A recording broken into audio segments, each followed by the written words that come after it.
So here's a little hunk of plastic with a little ball bearing inside of it that has the potential to do great things. But if you don't understand how it works, it's just gonna be a frustrating lump in your hand. So here we go. A single click selects or activates something. For example, if I want to open this file, I click once on the file, and then it opens up. If I want to close it, I click once on the title bar, and then it closes. If I want to select one of these shapes, I click once on the shape, and then it becomes selected. A single click just selects or activates whatever you click on. A double click opens files and programs. So if I double click on a file, it opens up. If I double click on a folder, it opens up. If I double click on an application, it launches the application. And typically when you double click something, whatever was inside of it, whether it was files or programs, also gets opened up. A right click brings up the options menu for whatever you're looking at. So for example, if I right click on this folder, I get all these different options here that I can choose from.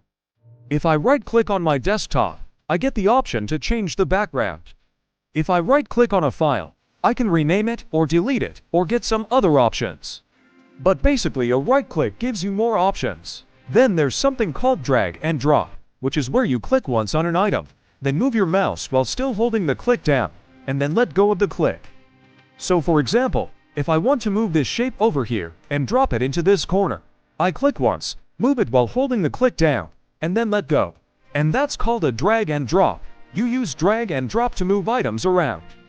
And finally, there's the scroll wheel, which is the wheel in between the buttons of your mouse.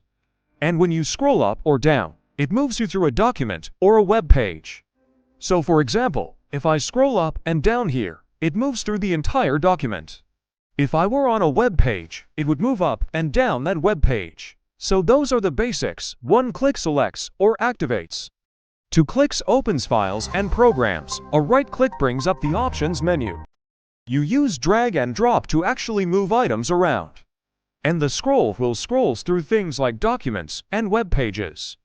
Get those down, and you'll be navigating the computer in no time.